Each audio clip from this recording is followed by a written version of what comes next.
Hey, kia ora whānau. How's it going? Welcome back to Kaitiaki Mara Kai, Backyard Gardens, Food Security and Sustainability, finding solutions in regards to our food crisis and health. Well, this is Rewa Te Kahu here. I'm back in the Mara, and today I'm just going to be talking about our kūmara, what we've been doing with our kūmara over the last 2 or 3 months, and yeah, hopefully this will be helpful, and you might get some jungle tips for yourselves. Now there's a whole swag of videos and YouTube clips on way people do kūmara.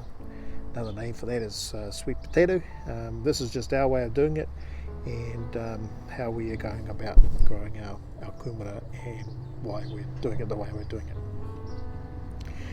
So I've got 30 tipu planted around the property, and starting from after Christmas, and I planted some more today. I put in another 6 today, and I'll explain why I'm doing that. Anyway, that's what we're up to today, looking at our kūmara. Click the like button, click the share button.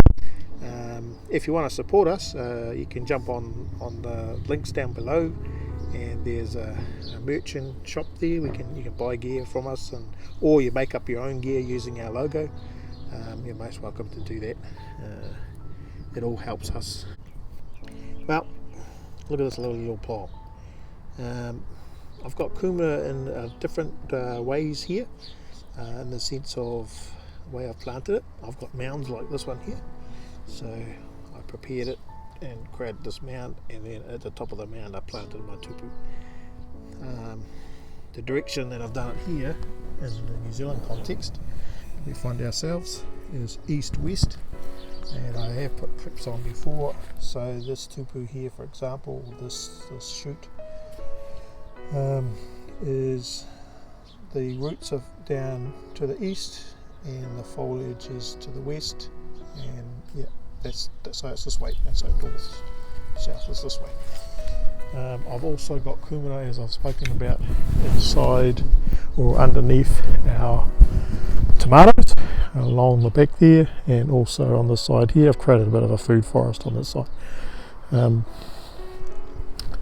I have heard in regards to companion planting, that's a good idea, and I'm just trialling it out this year, just to see how well it protects the vegetables that we have here in relationship to our tomatoes.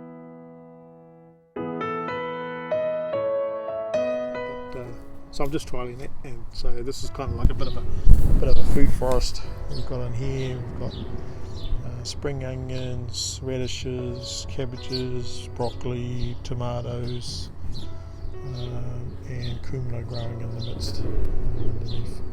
So that's a little trial that I'm doing along here, and then I'm following more of a traditional way of planting my tomatoes by mounding, by kūmara by mounding it as standalone.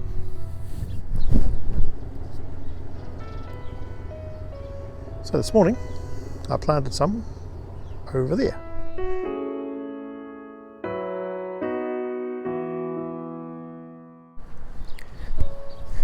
Just got some new bees. So I've planted 6 in here this morning, nice and early.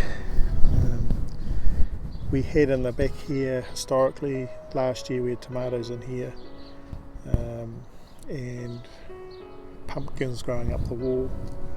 Look back at some of our other videos, but this one here we just finished off cabbages, and so I cleaned that up, tidied up the soil, gave it some blood and bone and some sheep pellets, and again mounted it up and planted. Now, planting here in Aotearoa, New Zealand, normally it's Labour weekend, which is the last holiday before the Christmas holidays in October. It's when you're pretty much you're wanting to plant your kūmara if you're wanting a good crop that you want to dry out. So in our context, this is late, but I've got a different reason for that, and I'll explain that soon.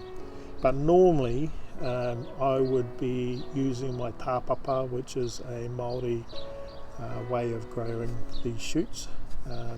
It's a cultural, indigenous to New Zealand, and I've adapted that a little bit, and I'll show you that soon. You would then prepare your soil, which would, like I've done here, and then plant out your tipu.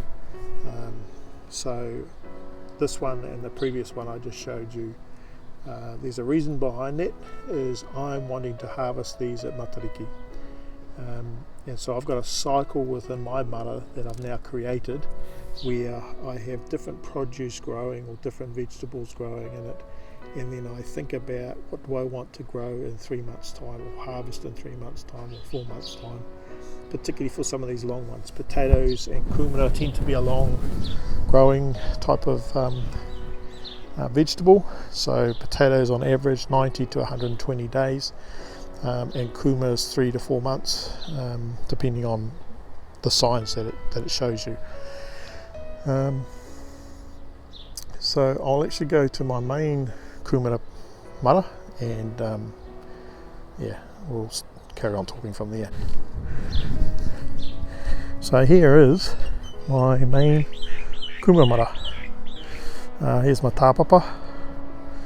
Now, when I've been digging in this garden, I've been finding rocks. So I'm actually going to create a tāpapa on this side over the autumn winter period, build that up, and then that I'll then transfer this concept over to there. Now, tāpapa is a indigenous way of growing your shoots, and you can have a tāpapa growing all year round because the foliage, actually, particularly in Asian countries, they eat all this. So, but for us, in regards to our kūmara, yeah, you can grow this all the time, because it's actually the shoots here, these tipu, that you're going to use.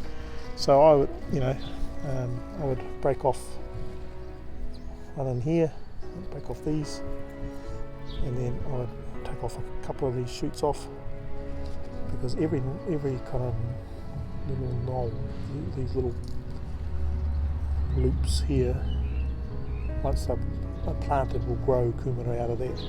But what I've done is that once I've got foliage like this, I'll break off these shoots, and then have a gap about that long between the base and the runner here, and I'll put it.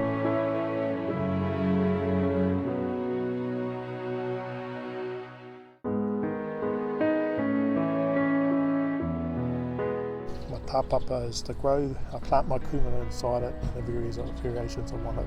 They then bring up shoots, and then I utilise those shoots or tipu to plant out, like what I've done over here. So each of these, and the ones that you've seen previously, the origin of them started like this in my tāpapa. And this is just a plastic box with compost in, but there are places around that do this in a really cool way. Some use beat boxes. There's a place in Tamaki Makaurau that use rock, and they've actually got a tāpapa specifically for raising kūmara tipu, and I'm thinking of doing that up here. So eventually, once my cabbages come out, I'm going to do a little bed in there where this will become a permanent feature, and I'll probably do it raised a little bit, where I'll have my kūmara growing all the time like this. I might try what some of the Asians do and see what this tastes like, and harvest it. That means you've actually got security in regards to your kūmara. Once you know where your kūmara comes from and who sourced it, you've got the whakapapa to it, and you start growing it yourself. As long as you're protecting it from pesticides or germs or contamination, external contamination, you should be fine. If you have any problems, just take one of the kūmara that you from your harvest, and grab some of those and re-sow those, and they become tipu. So here's my main Here's my main garden, my kūmara garden. Now, if you were following me a little bit earlier, in my previous pre-summer posts, you would have seen this was our potato bed. Joseph and I put in our potatoes, and we've got the potatoes now stored in our shed. They're going to last us till probably winter time, and so my expectations now is that these kūmara will replace potatoes, and then in August I'll plant some more potatoes, and then at Christmas time I'll harvest those. So effectively what I'm doing in this backyard garden here, through the different mara that I've got for my kūmara, is I've got a cycle, a 2-year cycle, or two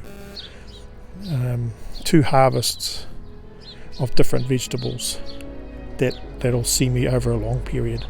So it's my riwais and my kūmara, potatoes and sweet potatoes.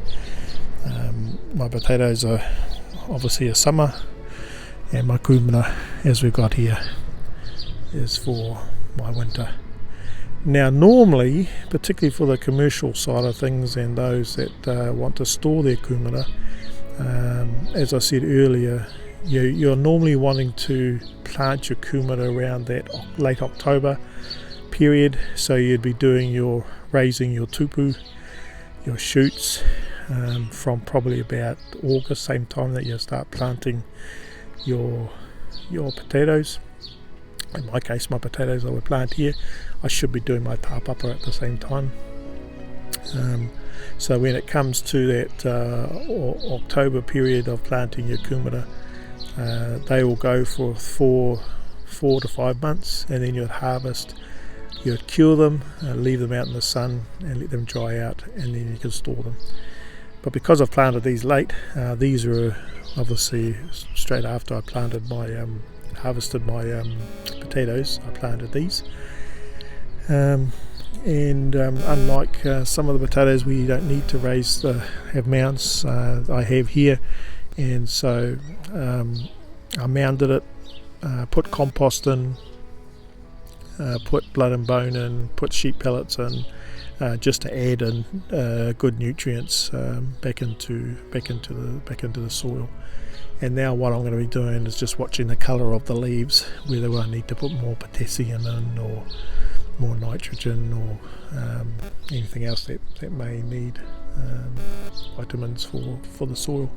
But I'm pretty happy with that at the moment. One of the things I do regularly is, out of my pamu noke, my worm farm, I get worm juice out of that, and so I'll go around and put worm juice onto my kūmara and let them grow from there. But I've got pea straw alongside. It's just really just to suppress the weeds and keeping it tidy. But I'm pretty happy with that. It's doing what it needs to do. And so June, July, I'm hoping we'll harvest this lot, and we might get 3 or 4 or 5 bits out of kūmara out of each pile here. And we've got 30 on this side of kūmara in my bed. 25 to 30, I think it's 30. So these were done straight after Christmas when the potatoes came out, and it's really, I'm just filling in gaps now, and the ones in the back. So it's just filling in. Yeah, we've got some down in here. I'm just putting stuff here just to fill in the gaps where there's space is free. Might as well keep growing things. Fella, that's a bit of an update on our kūmara. So just a quick recap. You start with a tāpapa, which is a bed that you grow your shoots, or tupu, that we call them here in New Zealand. From the tāpapa, then you harvest your shoots and put those in water, or you could actually plant those directly in there and it'll grow away from there. But I put them in water, just glass water on the shelf, keep topping it up, and eventually it creates roots, and then I take those and plant them in our mara, our kūmara mara. From there, and then the cycle happens again. I'll either take some of these once they come to harvest time, I'll harvest these, use the green foliage, because this will be all green when it comes to harvest. So I could take the kūmara itself, use the shoots, put them in water, create new shoots.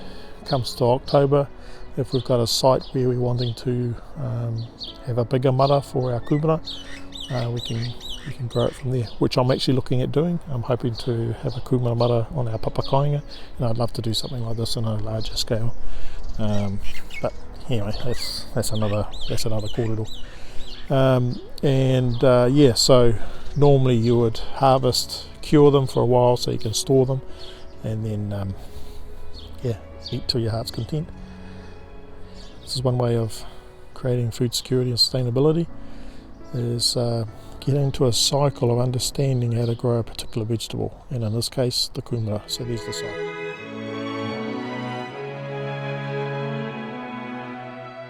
Anyway, whānau, that's my kūmara story. It's our kūmara journey and the cycle we have on there. Okay, alright then. Thanks for watching, appreciate it. Have a great time. And happy gardening.